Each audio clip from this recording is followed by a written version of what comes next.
All right, welcome back. This is the Something Measured podcast. I am Kent Lindstrom. My guest today is Michael Ellison. How are you doing? I am doing fantastic. Thank you so much for doing this. So, Michael Ellison, we'll get into the resume stuff. He's a Silicon Valley executive. He has done a startup. He's now an executive in Silicon Valley, and you're thinking, I'm probably a lot like Michael Ellison. And what's going to be interesting about this conversation is you're probably not. You're probably not African American. I'm taking a flyer on the demographic. You probably didn't grow up really poor. Yeah. And those are a couple of experiences and things that Michael has brought to Silicon Valley. And as a result, as I talk to him, his perspective on how some things work in Silicon Valley, I think, are spot on. I agree with them. Amazingly interesting, and probably a little bit different from what you're thinking. So we'll do the resume stuff, and let's get into that. But some of his ideas about how things work, how hiring works or doesn't work, how luck works in Silicon Valley, I think are fascinating, and I think you're going to enjoy this conversation. So welcome. Oh, thank you. I'm happy to be here. Thanks for inviting me. I don't want to oversell it. So why don't we start with the resume stuff, like what you do now and what Codepath is. You're the head of Code. You're running Codepath, right? Yep. I'm a CEO and founder of Codepath.org, which is a nonprofit that's increasing diversity in tech, specifically by transforming computer science education, and literally all of it. We are in 20 plus colleges and universities, and we work closely with CS chairs to redefine what they're teaching, how they're teaching. And every semester we are creating the curriculum, we're managing the grading, we're changing the role of what it is to even be a professor at university. And historically black colleges and universities love us, community colleges, but we're also in top schools as well. And the crazy thing is we're doubling every single semester at this point. Yeah. So it's so funny. People look at Silicon Valley and they kind of think there's like, all right, it's like when you're a kid, there's like firefighters, doctor, there's like three things in the world. So people in Silicon Valley, there's like, okay, there's startups, there's venture capitalists, and that's pretty much it. But of course, there's a whole nother thing. There's like a nonprofit that's helping bring people into this kind of incredible economic opportunity, frankly. Yeah, well, it's I've done 3 nonprofits and 3 for-profits in the past. Some of them have been decently successful. I was a founding board member for Women Who Code, the world's largest organization supporting professional female engineers. And I was on the founding team for, at the time it was called Segment. It was in Y Combinator in 2011. And it was called Classmetric, and now it's called Segment. And, they're doing quite well. So lots of different experiences, but I've never been... There's all sorts of different types of entrepreneurs, and I'm the type of entrepreneur that I fall in love with a vision and a certain impact on the world and a certain change I want to see. And then when I think of the business model or the execution, I'm just like, great, what's the best, fastest, most effective way to see this change in the world?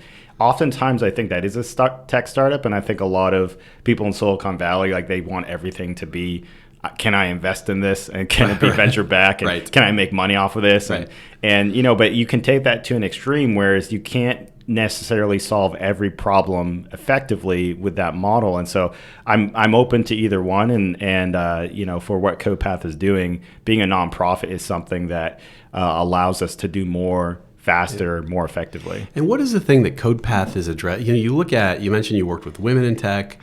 There's minorities in tech. It's kind of interesting. I've heard recently, like, let's see, how can I say this as a white guy? These things aren't all exactly the same, right? There's LGBTQ, women in tech, African Americans in tech. Like, is it kind of all the same thing? Like, hey, you're just not a white guy, so you don't get the advantage. Or is there a huge difference? Is it like, women have it okay, but African Americans have it horrible, and these things get kind of lumped together, and I suspect there's more nuance than it than that. Man, there's a lot of nuance, and I can't even speak to all the nuance. And I consider myself an ally for women, and especially technical women. And there's varieties of issues that I know I can't appreciate, but I want to help with and help to support. But let me get into deepers of some of the nuances, and I'll talk more about, say, the Black community. So, so like, you know, when I initially got into school and college, and I actually grew up in like in Maine, which is like all white, and there's a lot of like, I have all these crazy racist stories that you just be like, oh, that doesn't happen anymore. I'm like, no, like I went to visit my grandparents on Christmas, and then I was chased downtown because people felt like I didn't belong, and I was like the outsider, right. And you know, that was just their thing. They just thought like, okay, get out of my town, you don't belong here, and, you know, and you and there's like fear and all that stuff. But you know, I get into college, and then I remember, you were not super wealthy growing up in Maine, right? I mean, like my family was homeless at one point in time, and I think of it almost like we were Pop-Tart homeless. Like you have Pop-Tarts for breakfast, lunch, and dinner.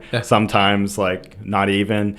You're figuring out like how you can wear the same outfit 2-3 days in a row, but your classmates won't notice. Right. So, you know, so you're literally as far as you can be physically from Silicon Valley, economically from Silicon Valley, social network wise from Silicon Valley. Like that's kind of it. Like, I mean, like, I understand you weren't in, you know, another country and all that, but well, no, I mean, like if you were technical, where I grew up, then you were a mechanic. Right. Yeah. Like, and like, and most of the people that I grew up with, you know, they're like lobstermen and fishermen, you know, like it's you know, that type of thing.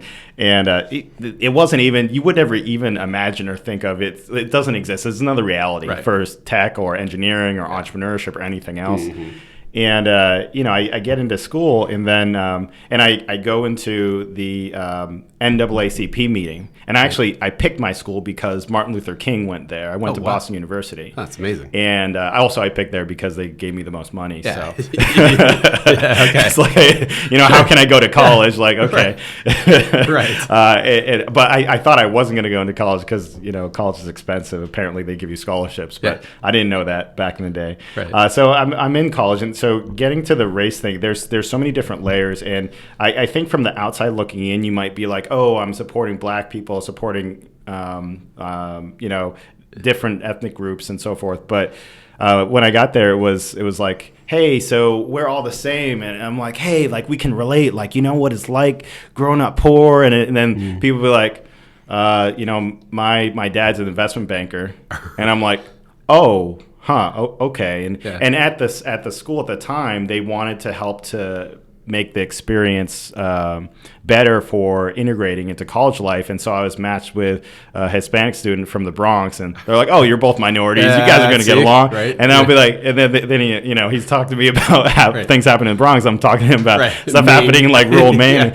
And so, you know, it's so like obviously like worlds apart. Right. And then another piece is just, you know, the color of your skin is not necessarily what you have that's most in common, even though there is a shared labor experience. Right. And now I would chat with students from Haiti, and then they'd be like, no, I'm not like you.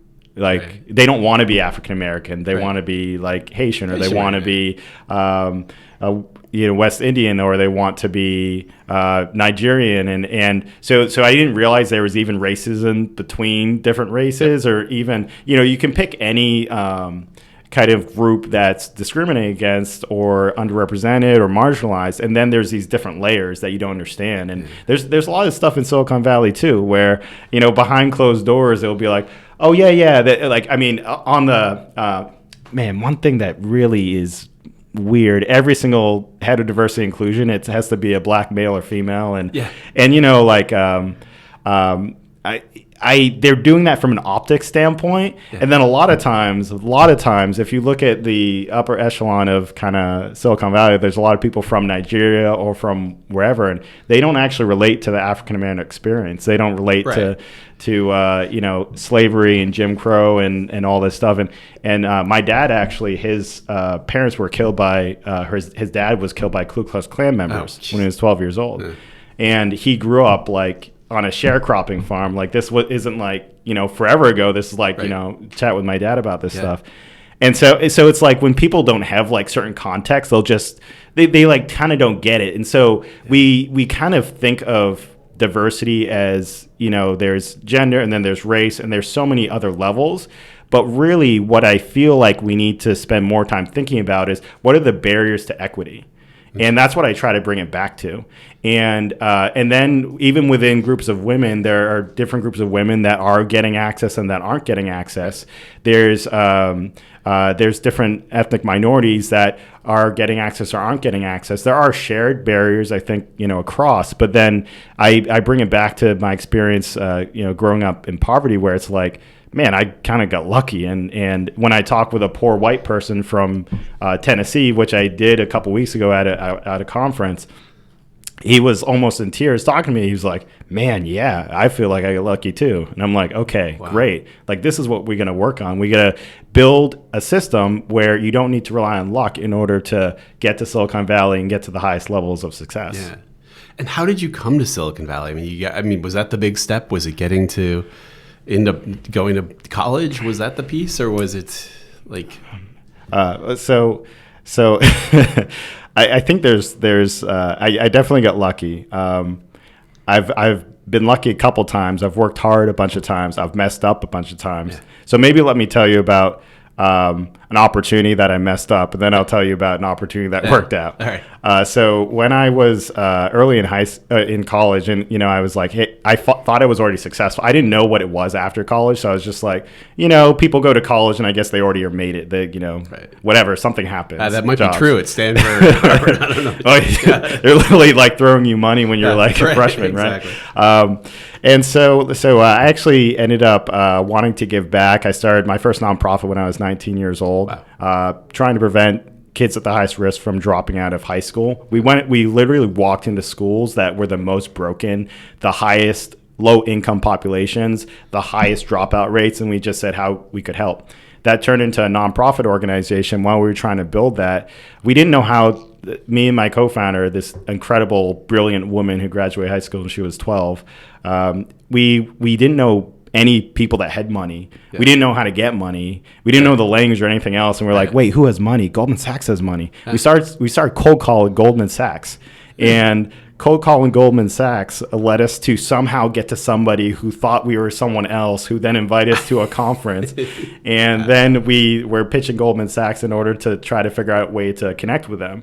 Somehow someone listens to us, and I end up having a meeting a couple weeks later in New York where we have executives from this Goldman and their partner law firm Sullivan & Cromwell, and there's the head of the Goldman Sachs Foundation, and we're freaking out. We don't know what we're doing, and we're like, we don't even know how to use computers. we're like Excel. We have this really ugly presentation. We show up at this event late because we don't have money to even do taxis, so we public transportation and all this stuff. We show up to our own meeting late, which is packed with all these executives, and my co-founder, who was supposed to lead the presentation, runs to the bathroom. She's sick. She can't even show up. So so I'm then sitting there, and I walk in and I put on my best fake smile of confidence. And then when I sit down, the head of the Goldman Sachs Foundation, he's like, I just want to tell you, you're never going to be successful. Wow. And thanks, Goldman Sachs. So there's all these opportunities, but if you're not ready for it, then, you're just going to fail, but you can't be afraid to fail. You got to keep moving forward anyway. So, this is kind of in ways we got lucky, in ways we worked hard, but we also didn't have the depth of experience. We didn't know how to work with these people. We didn't know the conversations, the presentation, all this other stuff. So even though we were able to kind of get lucky, we weren't able to leverage that as an opportunity. There's more to the story, but that's, one example. That's incredible. And I have a million examples of try hard, fail, try hard, fail, try hard, fail. Yeah. Yeah.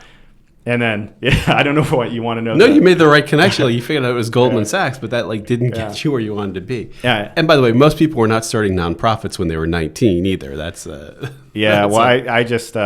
embrace the foolishness. If you're young and not connected, you got to do stuff that's different. Mm-hmm. If you do what everybody else is doing, then you're never going to reach an inflection point or stand above the pack.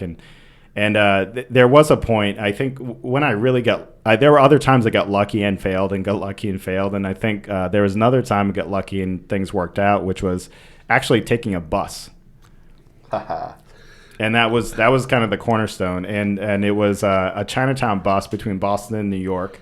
Yep. And $10. I don't know if they what still the heck do is it. a Chinatown bus? You've never heard? Well, poor people know about a Chinatown Yes, bus. I grew up in La Jolla, California. Like we weren't super rich, but it's kind of a thing. Yeah, So, I don't know how it started. I think it was connecting Chinatowns between Boston and New York, and it was just meant to be low cost. And Chinatown to Chinatown, it was like people would tell stories about buses breaking down and like catching on fire and like overturning, but you knew that it was your cheapest way to get from Boston to New York, and just have to pay $10, and everybody lined up and crowd and like pushing each other and getting in. And that was my transportation, back and forth, and I ended up, visiting people and trying to make connections. I was on the bus and happened to sit next to this student from MIT. And we were both kind of geeking out. Like I was showing him, like I was interested in tech, excited about tech. He was excited about tech. So did you have a sense at this point, were you excited? Was there like a thing you were excited about, like a certain kind of code or a game or something, or the internet? Or was it the sort of beacon of Silicon Valley? Or what part of tech, like when did you get that piece? Yeah, there's a really specific piece. The nonprofit I mentioned earlier actually ran that for like 4 or 5 years, taking time off from school, trying to just figure things out. Yeah. And we had a certain level of success up until the 2008 financial crisis, when all of the old foundations we worked so hard to build relationships with suddenly gave us no money. And so that's kind of how that dived, right? So a lot of things dived. It was like a sudden, like going down in flames. It wasn't a slow death. But with that, like, so I loved the impact. I loved being an entrepreneur. I loved building my own team. I loved thinking about a big vision and trying to solve a problem and also proving experts wrong. I love, like, I could go and learn more faster, and the person who's trying to promote their book they wrote 20 years ago, I can be like, no, you're wrong, and I have data and I can prove it. I loved all that stuff. And but the thing that really got me was it was really expensive. Making an impact was expensive. We prevented maybe around 50 kids from dropping out of high school and getting them like internships and getting them into college, and we did really great work, but it was expensive and it was really hard to grow and it was really slow to scale and it was very people intensive. It was like, how do you scale stuff? How do you make a big impact fast? And then you start hearing about tech companies. And, I grew up around the time and was in college around the time Facebook was starting. So my school was one of the first couple schools. And I was just so excited about the possibility that a small number of people could actually make such a big impact on the world. And so I was like, oh, tech's got to be that, whatever it means. And I was like, I don't know what it means, but scalability, I don't know. I want to figure that out. And so that was the driving point. Okay, so then you're on the Chinatown bus with this background. Yeah, so I'm on the Chinatown bus and, sitting next to this, I don't know who he is, but I just like talking to people and we were just excited about products and technology, and I loved thinking about that. He loved thinking about that. And then he was like an MIT student, and I could kind of tell he was like really good. He was making fun of the other MIT students, like literally 99% of them as being idiots. And he was one of those that was coding since he was very young, but not just coding since he was really young. He had like a small team he told me about. They were the head of like this entrepreneurship club. And they were like, they actually had trouble trying to convince other MIT kids that Techstars were cool, because this was, a few years ago before the social network came out. A couple weeks after that, he just wanted to keep in touch, invite me to connect with the rest of the team members. And at the time, they were working on like 4 or 5 different, like really, really horrible apps. Like the level of product sense was just not there. And they were building tools that you could kind of imagine where, an engineer is building a tool for themselves, but not even other engineers would even think it's valuable. It's like, hey, would you use the thing you're building? No. But you think it's a good idea. So there's like 5 different ideas. They were like, hey, you guys should all work together. You're all really talented. And then I started to coach them about different things that they could work on collaboratively. Like, hey, maybe you should think of something that is what you know about, like in school and education. And why don't you start talking to professors? And after, they just kept wanting to meet with me over and over again. And they like, hey, can you become a board member? Hey, can you start working with us? a couple months later after that, we ended up applying and getting into Y Combinator as a company called Classmetric. Yeah. And Y Combinator, for people who don't know, since people all over the world listen to this podcast, is sort of this, it's kind of the one accelerator incubator program in Silicon Valley that works, and it works to like the nth degree. It was started by a guy named Paul Graham, and they take a stake in you, and it's a kind of built-in network, and they get like Airbnb came through it, and it's like it's a thing. It's a difficult thing to get into, and when you get in, it's a big step.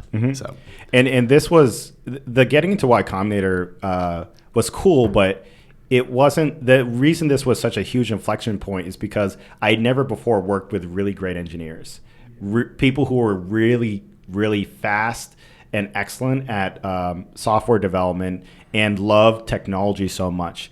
And then getting into Y Combinator, you now have access to so many very experienced people. There's a huge experience gap with people who don't have connections. And this is something, it's not intelligence. You could be working your butt off for, like forever. You could put an unlimited amount of work and effort, but you're never going to be able to make up for this kind of this Silicon Valley like experience of having built and scaled so many technology companies that were trying to be the best in the world. And so connecting with all these people, I was like, oh my gosh, I see the difference. I see why I couldn't figure this out on my own. You can't. Nobody can. Or sometimes there's geniuses, but not really. You're still connected, and somehow so it's like great engineers, great founders, that network. And it was the first time in my life where I felt like, oh, I'm in. People, wait, you want to talk to me? Yeah. Like I don't have to bash my head against your door for a week to get you to take a phone call. And what do you think it is? Is it the talent level, or is it the kind of knowing Silicon Valley? Like I've kind of worked in or been exposed to these different areas around the world, like in Singapore where there's entrepreneurs, in Mexico City and Dublin. And there's something about it where you go to those places and they don't quite get the game. Like they don't quite just get the level at which people are playing, like the access to capital that you have in Silicon Valley, and the access to people, and the political influence, and the fail forward, and all these different things. Like there's just something about it that's I don't know. Yeah, I think there's a couple things. Maybe the two biggest is, one is there is a certain mindset or a kind of psychology of being an entrepreneur here, where everything has to be change the world. But change the world is it's actually a realistic, like, no, number one in the world and the entire market. That like my goal is literally I change this entire industry sector, whatever. When you are in other startup ecosystems, a lot of times, partially because of the investors, partially because of the scale of how big companies are operating, there's more of a mindset of okay, well, your first 10 million in revenue, like that's that great, successful. It's more of like being a sustainable business is good enough, and great businesses are happen everywhere, but there is this kind of cultural, this mindset thing. I think there's also just there's a concentration of connections. There's a trust network that's here. So actually, Silicon Valley kind of sucks if you're not already in and you don't have access. And this is something that, especially in the Black community, like it's a struggle. There's a small number of very successful, especially African American entrepreneurs or people in venture capital, but there's a sea of people from all sorts of different industries and locations trying to break in. It's kind of like, how at scale do you develop the trust and then the connections and support people? And one of the most important things to me right now is supporting as many people as I can. But I'm kind of like, I don't even know how. Like I get messages from people from like Nigeria. I get messages from people in like New York, Atlanta, and they're like, hey, let's work together, let's chat, or I'm interested in what you're doing, or like I'm trying to raise money for my startup, like literally every day. But then remember what I said before about you also need to be ready. And if you do have an experience gap or a skills gap or a whatever gap, like I might not even be capable of doing the thing you want me to do, because I don't want to introduce you to someone who's going to write you off as an idiot when you're not an idiot. It's just like people are not born already knowing how to do everything perfectly. And what are the African American successes in Silicon Valley? I had somebody on the podcast, and he went to Stanford, African American, bunch of African American classmates, and went to a wedding. Yeah. And all of his classmates who are African American were doing really well. But none of them was an entrepreneur in Silicon Valley. They were all like at Goldman Sachs and McKinsey. And his take, and he's kind of, he's not from a poor background or anything, but his take was that, well, if you're a black guy growing up in America, you've been through some stuff, you get into Stanford, that's kind of an accomplishment. And then when Goldman Sachs comes along and offers you $600,000 a year, you go take $600,000 a year at Goldman Sachs. You're less inclined than Mark Zuckerberg to be like, screw it, I'm just going to go start a company, and what's the worst that can happen? You're a little more, as he put it, sober. And so it wasn't that his friends weren't successful. They were just like, I'm going to Goldman. Yeah, well, there is a very strong risk aversion in the black community. There's also, if you look at the heroes of the past, like not even talking about Silicon, like we don't have very many people who are super visible. And our heroes are... why is it like... go ahead, I'm sorry. Yeah, heroes are like, look at the civil rights movement. You see lawyers. There's when you look at the power players, it's politics, it's lawyers, and it's people in Wall Street, and those are that's like where the power sector is. And then other than that, you have also entertainment and sports. Like, who's the most visible? And so, if we are on a historically black college and university, and if we are trying to pull more people into tech versus law, which I don't know if we want to get in. I mean, anyways, that's another separate thing, about career growth and opportunities and so forth. But if we do want more people into tech, then you are competing against some of these like stalwarts of where you should go and what people tell you to do. And what you think is expected and what you think is a safe career path, because something really important, and then a lot of, I think if you're not African-American, especially African-American male, you may not realize is that you're used to working hard and that not working out. Versus like, if someone tells you a story, like, I don't know, if we were talking to Mark Zuckerberg, he's like, and then I was really diligent, and then I got this internship in high school, and then I was working on this thing, and this person wanted to work with me, and then I started this thing, and then investors wanted to invest in me. Right. The normal story, if you talk with any successful black entrepreneur, then they'll be like, it's like I had to work harder, and then I failed. Then I had to work harder, and then I failed. And then you have Obama, who was editor of Harvard Law Review, people questioning his intelligence. Right. You just have you're used to the narrative of I work hard and I succeed is not what happens. You need to it's like every black father or mother or whatever, they'll be like, no, you need work 2 to 3 times harder, and then it still probably might not happen. So there is a heavy risk aversion, but it doesn't come from nowhere. It comes from it comes from and when you even chat with different communities, it's even worse. It would be like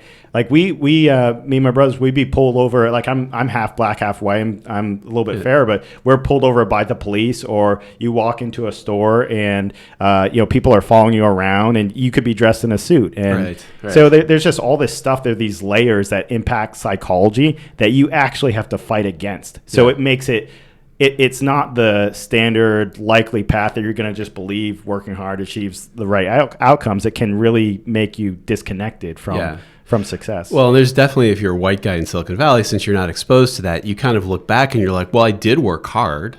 I'm sure Mark Zuckerberg did work hard. I mean, not to pick on him, but you can take it. But you did work hard, and then things did work out. But it was like you were like, but it should have worked out, right? Because I worked hard, therefore I deserved this. Which is kind of I think Silicon Valley has one of the craziest sort of backstory. You're successful, then the backstory all just lines up and it gets told. And if you're not successful in Silicon Valley, your story kind of disappears, a little bit. Yeah, and I don't take any startups are hard, for anyone. They're hard.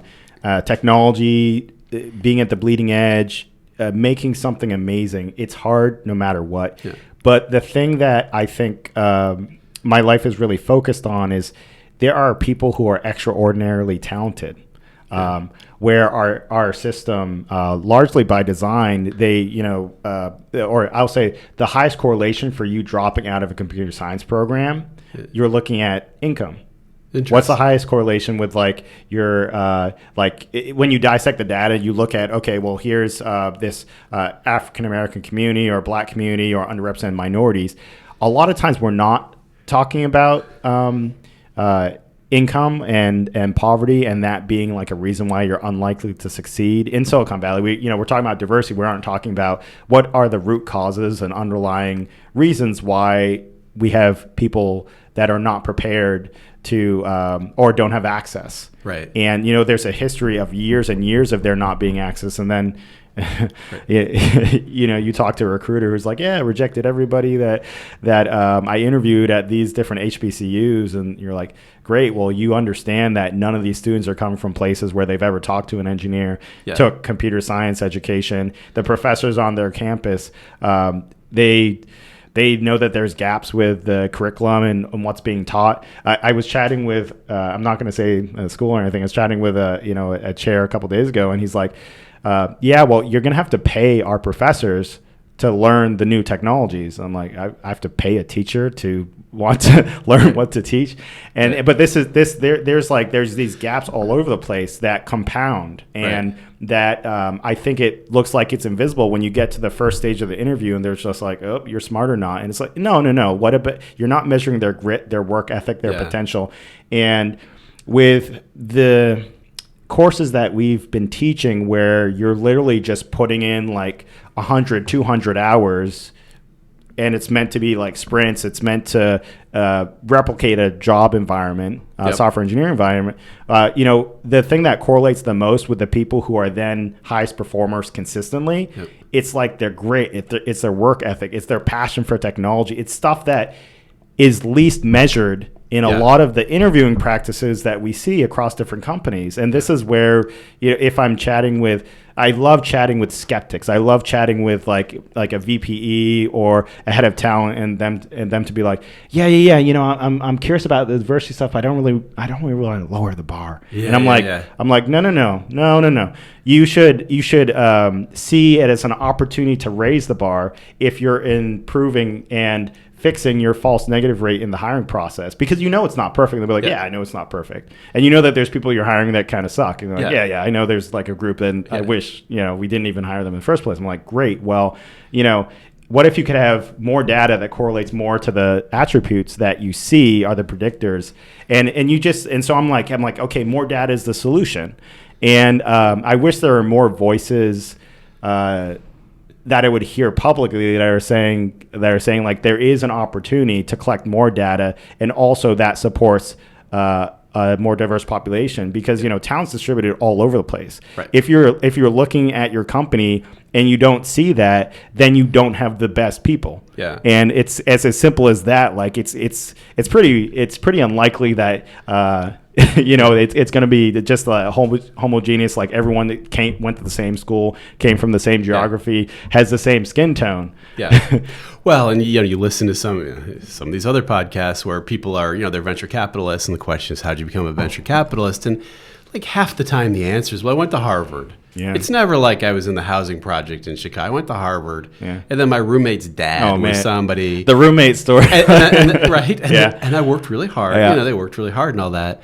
But the Silicon Valley hiring thing is the weirdest thing. It's this sort of rock star.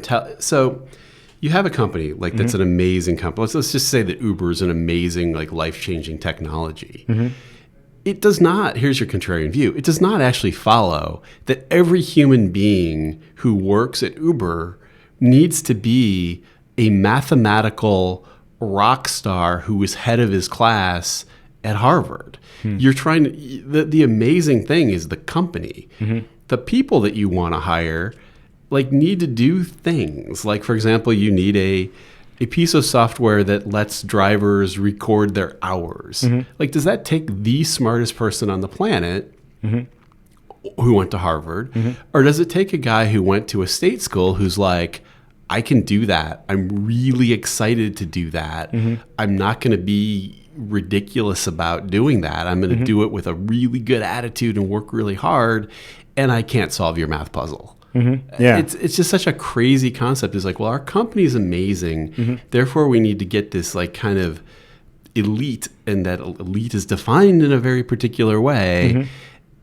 And you just end up with people who are ridiculously like maybe not the best person for the job. Yeah. And it just happens over and over. I think like, people who attain levels of success and upward mobility, they tend to overly emphasize their own strengths, right, and skills, or maybe even interests, maybe things that aren't correlating, because they're looking at themselves and like, okay, well, I'm the model, right? I'm the example, and maybe they're think of this subconsciously, and then when they're interviewing, they are looking for those common characteristics as like as kind of like a roadmap.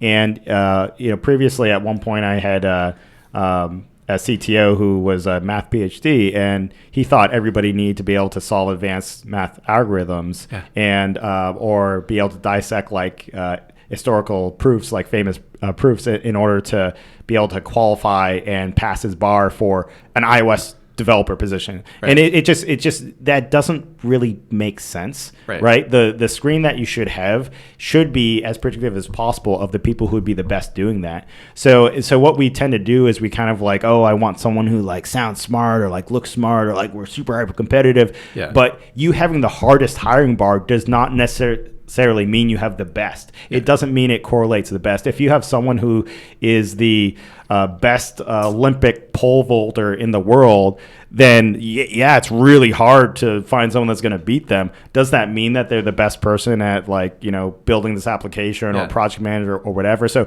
I think we are conflating different things a lot of times in the hiring process, and it can even happen on an individual level, right? Because it's people at the end of the day that are like sitting across the room for others and evaluating them. And I do empathize with companies. It's really hard to consistently, every person thinks the same way about every individual sitting across the room from them. Yeah.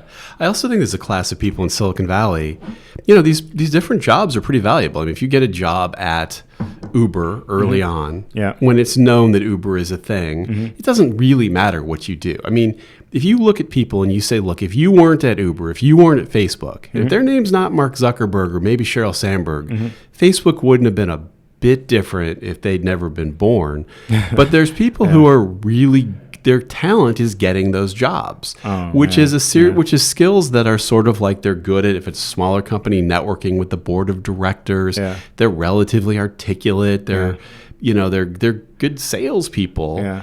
Or they've worked at another company that's a brand name, as opposed to somebody who struggled hard to start a company and it was in this kind of obscure space. But boy, are they determined to work hard for you? But they weren't at Facebook, so you hire the guy from Facebook who just talks all day long, and maybe he's good, maybe he's not. I mean, like once you're in, you're in. Once you have certain things that are part of your background or resume, then it's almost like you're in the club. It's like the same as, say, you go to an event and it's exclusive enough that, why are people so friendly to me at this event?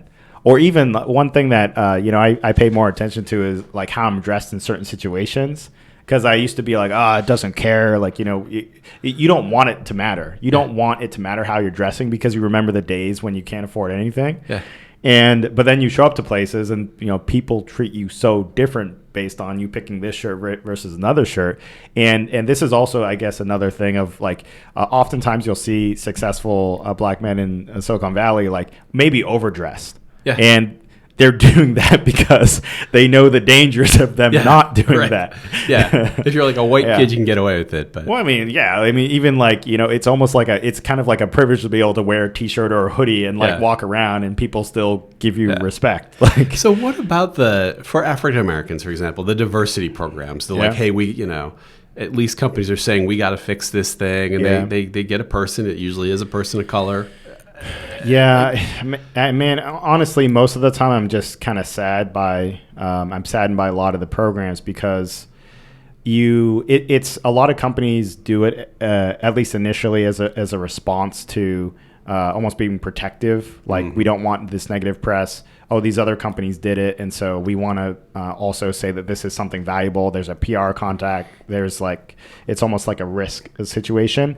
But then even if there is an executive buy-in, even if there is one or two that are like, hey, diversity is important, you still have the risk of a program is created. They say, hey, let's grab a bunch of black and brown people from East Palo Alto, and let's put them here in this program, and then let's see what happens. But there's actually a lot of stories, an increasing number of stories of it wasn't, if the program was poorly designed or executed or whatever, it could have the opposite impact of what you intend. Because so imagine you're an engineer and you feel like you worked hard, you are smart, you are actually pretty good at doing your job, and then you see all these people that look the exact same or similar to you that all are underperforming or are struggling to catch up. Right. And then whatever like subconscious, whatever bias is, you're just going to latch onto that.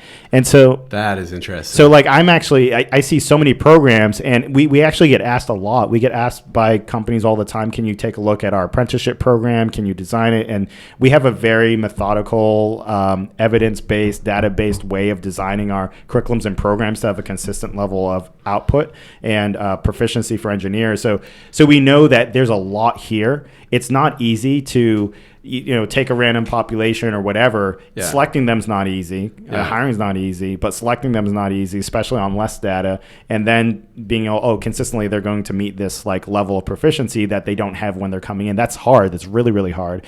And so we see and we're concerned about when you can't, again, because of people's biases, especially from a race standpoint or whatever. I mean, I've had people come up to me and be like, hey, so how do we hire women and minorities even though they're less qualified and they're not smart? Jeez. And the person didn't think they were racist. They're just like, hey, they're not as good. I just want to know, what do we do about that? Right. But anyways, you're confirming these biases. And sometimes or a lot of times the people are actually not necessarily bad, or they may not even necessarily be like racist. They're just kind of like they're not really thinking, or right.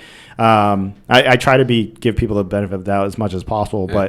But the key pieces here is like, is this something sustainable for the company? Are you sending a message to the other individuals that, hey, we brought these people in, they look different than the majority of people here, and they're raising our engineering bar. Yeah. And so like and I'm really worried about there's something that has been mentioned. I saw it popping up more and more the past couple months. What is it? Diversity fatigue, I think they're calling it. And this is where like employees are exhausted about like, talking about diversity and kind of like, hey, these programs aren't working, or we're going to lower the bar. And you hear this stuff coming up a lot. But I think, and I'm going to go back to something I said earlier about, I think more data will lead to a more diverse population. And so when you are designing this diversity program, there is an opportunity to actually raise the bar, right, which makes it become a business imperative, which means that you unlock more funding over time. And it's not something you're reacting to from a PR standpoint. It makes more business sense,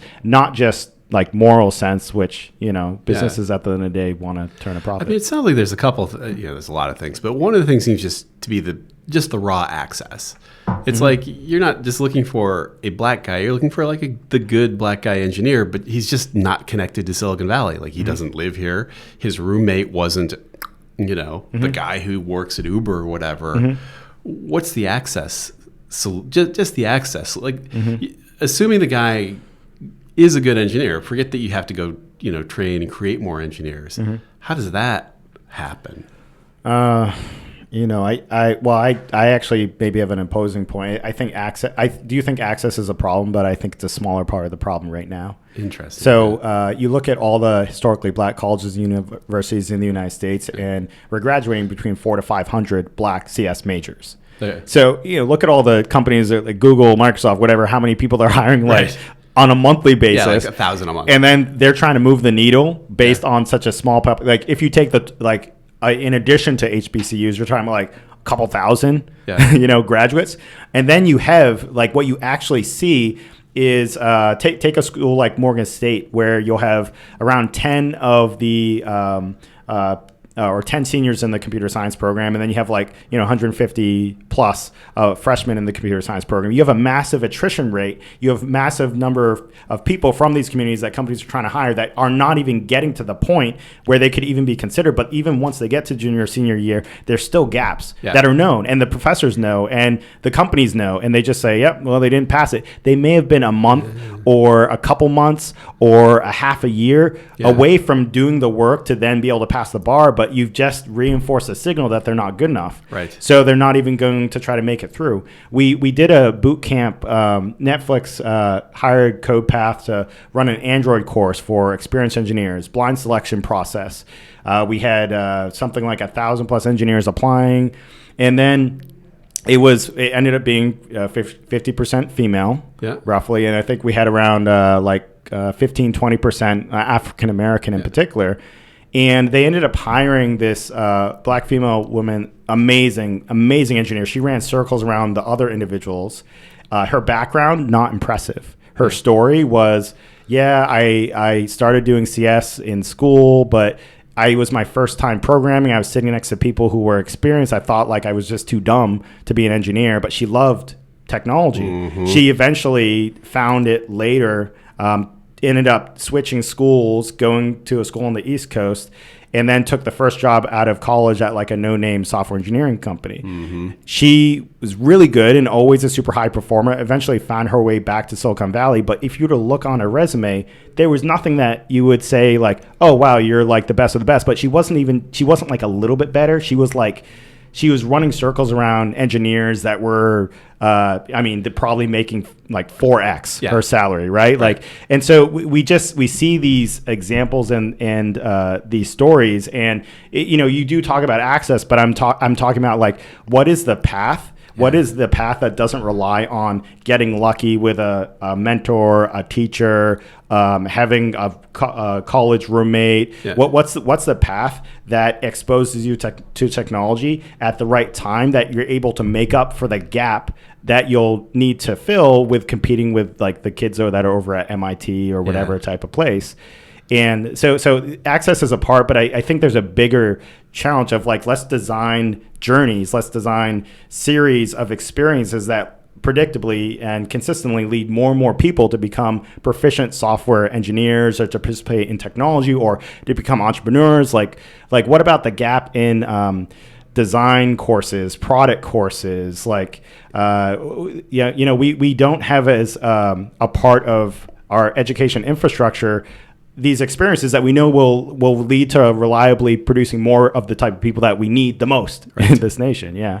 So what's next for Codepath, for your organization? I mean, you're working on these problems. You obviously have an amazing perspective on it. Mm-hmm. What's the... Yeah. Do you think you're getting to the thing where you're finally scaling it and solving, helping a lot of people solve this? Yeah. I mean, the hardest thing with a startup is just prioritization and what's the most important thing to do. Yeah. You just can't do anything. You have limited time, people, resources, and so we are 100% focused on being in as many schools as possible, and specifically targeting schools that are the most under-resourced. Yeah. And so whether it's historically black colleges and universities, we love community colleges. Mm-hmm. Community colleges are basically the safety net of our nation of whatever happened. I don't know, but here's a lower cost or free solution for me to try to get back on track. So we love those as ways to identify people who are underestimated or undervalued. And talk about people who are going to show up. I mean, if you're going to community college, you're look, I'm not the guy who's going to be, studying the philosophy and all that. I kind of want to learn a skill and I want to get a job. Mm-hmm. I mean, talk about people, assuming they have the talent and all that, who are probably going to work pretty hard for you and not cut, show up and be pretty excited to be with you, be at your company. Mm-hmm. Oh yeah, no, we see, there's a lot of people with chips on their shoulders. They haven't made it. They feel like they aren't being paid fairly, and they're going to work, 2. They're not complaining about the fruit in the in the break room or whatever it is. And so to give you an idea, I mentioned before we're doubling every semester, like amazing. 20 colleges and universities right now with multiple courses on different campuses. So we're on track to be 40 to 50 colleges and universities in the spring. Yeah. That's in just a couple amazing. months. That's like a couple months. But the amount of demand we have is 100 plus colleges and universities. Yeah. We can't expand fast enough because there's such a huge gap in these programs. And the way we work with schools is we're just loved with it. CS chairs are like, wow, you're too good to be true. I'm able to deliver better courses and increase the capacity of the number of courses I'm delivering, but I'm not hiring more professors. I'm just working with you and it's free. And they're like, wait, what's the catch? We're like, no, there's no catch. They're like, what is the catch? No, it's like that. So we have a sense of urgency to expand as fast as we can. And in the next couple of years, 2020, we want to have more than 10,000 students per semester. We are trying to be the layer on top of our nation's educational infrastructure that helps people reach their full potential in technology. Oh, this is amazing. So let's talk, as we wrap up here, let's talk about how people can get in touch with Codepath in a second. But first, can we talk about my favorite topic, which is one of the things I've talked to you about that I think we've connected on is some of the problems with the movie Black Panther. I felt like I was the only person who was a little bit bored in this movie. I don't think I'm racist. Well, everyone doesn't think they're racist, but I watched the movie going, I think there's a problem or two with this movie. And you articulated it better than anyone I've ever heard. Yeah. Well, I mean... no disrespect to that. I mean, not like they need help. It's like the most successful thing of all time. Yeah. Everyone involved is as wealthy as can be now. Yeah, I mean, okay, well, I'm a huge like comic nerd. Yeah. I'm like a super huge sci-fi nerd. And so I felt like there were things that were great about Black Panther. Yeah. There are more things I was not excited about with Black Panther. And I think the main thing is I felt like I didn't feel like it was a superhero movie, like what I want to see a superhero movie. Yeah. And I also maybe I'm just a little bit too critical, but when it comes to Black empowerment movies, I want to see more. So let me give you a couple of examples. I want to geek out on this advanced civilization, right? And they've been around for literally thousands of years. And so the story is that they've been given some magic stuff 1,000 years ago that apparently would have set them on what was this stuff called? Vibranium. A higher technical path than anyone else for 1,000 years. Yeah. So you're expecting that they've got they should be running everything. They should have they're basically puppets.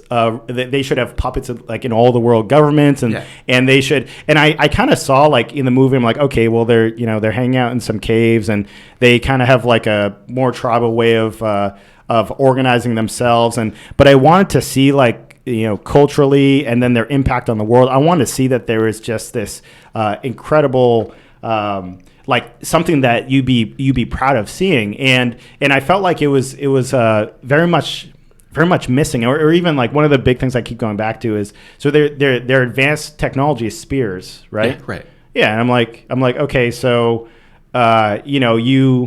you have the most advanced technology ever, and then you're fighting each other with swords and spears and that type of thing. And I was like, okay, well on the technology piece, I'm a little bit underwhelmed, and on the influence on the world piece, I'm underwhelmed, and then as I'm seeing this story of T'Challa, I kind of like the classic hero story of you're come from a you need to kind of work your way up, and it wasn't always expected that you're going to be able to, I guess, win the day and achieve success. Right. And with him, it was kind of he was a prince, right? Right. Right. And he was kind of he was kind of just serious and hanging out and his dad kind of died, but then I was like, wait, so where's your struggle? Where's your where is the thing that makes me relate and connect to you that then I want to root for you? And he was kind of like, yeah, like, you know, I was a prince, and then and also, how come he doesn't help any other black people? Right. Like this advanced civilization that's been around forever. How come they just don't do anything to help any other black people? They're just like hanging out, and I know this was like, you know, one of the themes they were kind of talking about, but I kind of was, you know, when it came to T'Challa you know, the culture, I was like, well, I don't really like what you guys are about. Like, I feel like I want you to uplift and support, and instead of, you know, kind of being fenced off by yourself, but then you also haven't really achieved anything that is like a fascination to me.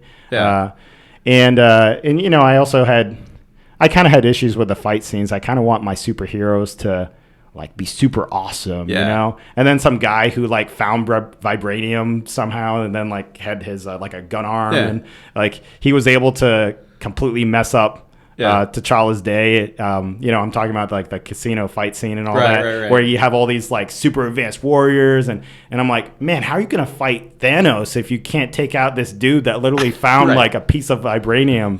And honestly, I kind of I wanted to be wowed. And there was another thing, like kind of specifically as African American, I didn't really like. It was like there's too many moments where it was like, oh, hey, I just designed this spaceship.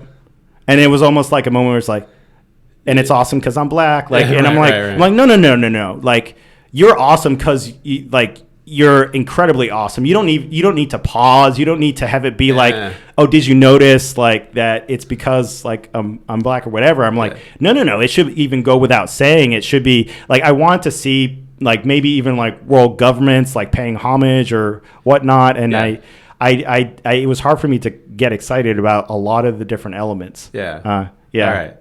That's what, I mean, I didn't have that nuance to take on it, but I did walk out. The part that I missed was just the, and maybe it was because the director, like the director was, you know, not a sci-fi guy necessarily. I think he was like a kind of a social justice or cultural. I think they did a good job introducing a lot of different cultural elements that people like to see that are not normally represented in movies. I mean, they did have like an you know, all black cast, which was wonderful to see. But it could have been a lot deeper, right? Yeah. Well, they're going to get another shot. They're going to get 10 more shots, I guess, but well, probably not too optimistic. Yeah, well, we'll see. I mean, I want T'Challa to be human. He was always serious. Like, he never smiled. He was just kind of like, I want to relate. Like, I want him to have a struggle. I want him to like laugh. I want him to like have real tears. I want to feel like I'm connecting with this person, and then they rise up to heights, and they're doing something that's really meaningful. I didn't feel like the cause he was fighting for is like,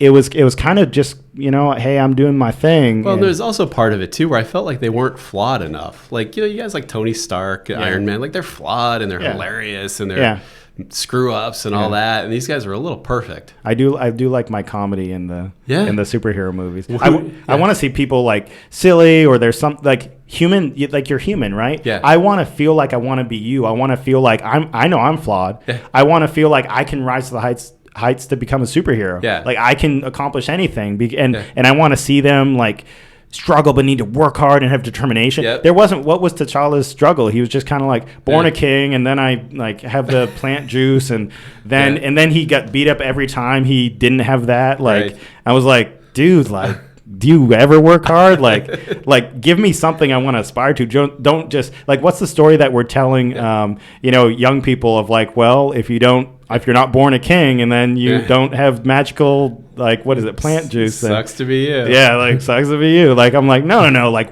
work for this. Like, you know, show me a story where someone's coming from, you know, a place that's unexpected, and they're able to, you know, make a movement, make something happen. And then the movie conclusion, I wasn't really feeling. I'm like, wait, you have the most advanced technology and civilization ever, and then you just hang out in Oakland, and then you're Right. like, what are you doing? Like, Yeah. like, why don't you literally like go everywhere and Yeah. do something that like advanced technology to me should be somewhat indistinguishable from magic. It should feel like Right. a wow factor. And with them, I was like, all right, I'm not seeing how this is Yeah. playing out. Yeah. All right. Well, hopefully the guys behind this movie will listen to this podcast and make some adjustments. Although based on how they're doing financially, I think they're okay. I mean, it's wild success. It's crazy. Well, this has been great. How do people get in touch with Codepath or you? What's the? Yeah. I mean, fine to just literally give my email. Yeah. Yeah. Michael@codepath.org. Yeah. And I as I kind of said before, I want to help as many people as I can. It might be super hard, but please reach out. My biggest thing right now is getting as many organizations and companies collaborating and working together and sharing practices. Like if you're a nonprofit, if you're in education, we actually open source our curriculum. We give free resources all over the place. We are very open book.